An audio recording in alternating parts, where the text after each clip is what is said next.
ಸಮಾಜಕ್ಕೊಂದು ಒಳ್ಳೆ ಮೆಸೇಜನ್ನು ಕೊಡಿ ಅಂತಂದರೆ ಇಂತಹ ಮೆಸೇಜನ್ನು ಕೊಟ್ಟಿರೋರು ಈಗ ಅದು ಚಿಕ್ಕ ವಿಚಾರ ಅಂತ ಹೇಳ್ತಾರೆ. ಇವರೆಲ್ಲ ಏನು ಹೇಳೋನ್ರಿ, ಅದೇನೇ ಇರ್ಬೋದು, ಅದು ಪ್ಲಾಸ್ಟಿಕ್ ಆಗಿರ್ಬೋದು, ಫೈಬರ್ ಆಗಿರಬಹುದು, ಅಂಥವೆಲ್ಲ ತೋರಿಸುತ್ತಾರ, ಅಂಥವೆಲ್ಲ ಮಾಡಬೇಕಾ? ಆ ಥರ ಎಲ್ಲ ಒಂದು ಹೆಸರು ಗಳಿಸ್ಕೊಂಡಿರುವಂಥವ್ರು ಏನು ಮಾಡಬೇಕು?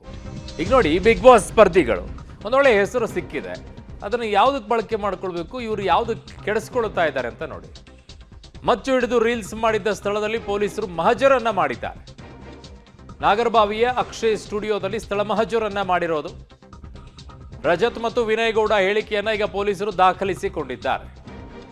ಸ್ಥಳ ಮಹಜರು ವೇಳೆ ಪತ್ತೆಯಾಗಲಿಲ್ಲ ರೀಲ್ಸ್ಗೆ ಬಳಸಿದಂತ ಮಚ್ಚು. ಸದ್ಯ ಬಸವೇಶ್ವರ ನಗರ ಪೊಲೀಸ್ ಠಾಣೆಯಲ್ಲಿ ಇಬ್ಬರ ವಿಚಾರಣೆಯನ್ನ ಮಾಡಲಾಗ್ತಾ ಇದೆ. ಮಚ್ಚು ತಂದು ಕೊಟ್ಟಿದ್ದ ರಜತ್ ಪತ್ನಿ ಅಕ್ಷತಾ ಕೂಡ ಈಗ ವಿಚಾರಣೆಗೆ ಒಳಗಾಗಿದ್ದಾರೆ.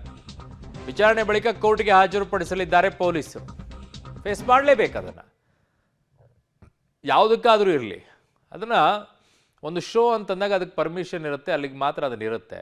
ಅದನ್ನು ನಿಮ್ಮ ಸ್ವಾರ್ಥಕ್ಕೋಸ್ಕರ ರೀಲ್ಸ್ಗಳಲ್ಲಿ ಹಾಕಿದಾಗ ನಾಳೆ ನಿಮ್ಮ ಯಾರ್ದೋ ಫಾಲೋವರ್ಸ್ ಇರ್ತಾರೆ, ಅದನ್ನು ನೋಡ್ಕೊಂಬಿಟ್ಟು ಅವನು ಹುಚ್ಚಾಟ ಮಾಡಿಬಿಟ್ರೆ ಅವನಿಗೇನು ಗೊತ್ತಿರುತ್ತೆ ಅದು ಫೈಬರಾ ಪ್ಲಾಸ್ಟಿಕ್ಕಾ ಏನು ಅಂತೇಳಿ.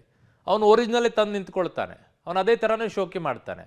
ನಾಳೆ ಅವನು ಥರ ರೌಡಿನೇ ಆಗಬೇಕು, ನಾನು ಹಿಂಗೆ ಇರಬೇಕು ಅಂತಾನೆ, ಪೋಸ್ ಕೊಡೋಕೆ ಹೋಗ್ತಾನೆ. ಅವ್ನ ಜೀವನನೇ ಹಾಳು ಮಾಡಿಡ್ತೀರ ನೀವೆಲ್ಲ ಇಂಥವು ಮಾಡೋದ್ರಿಂದ. ನಿಮ್ಮ ಫಿಲ್ಮಲ್ಲಿರೋರು ನೀವೇನು ಮಾಡಬೇಕು ಅದನ್ನು ಮಾಡ್ಕೊಳ್ಳಿ. ನಿಮ್ಮನ್ನು ನೋಡಿ ಕಲಿಯುವಂಥ ಯುವಕರು ಹಾಳಾಗೋದು ಬೇಡ. ನಾಳೆ ಅವ್ರು ಪೊಲೀಸರೆಲ್ಲ ಕೇಸ್ ಹಾಕ್ಬಿಟ್ರೆ ಅವ್ನಿಗೆ ಯಾವುದು ಸಮಸ್ಯೆ ಆಗಲ್ವ, ಅವನಿಗೆ ಅರ್ಥ ಆಗಲ್ವ ನಿಮಗೆ?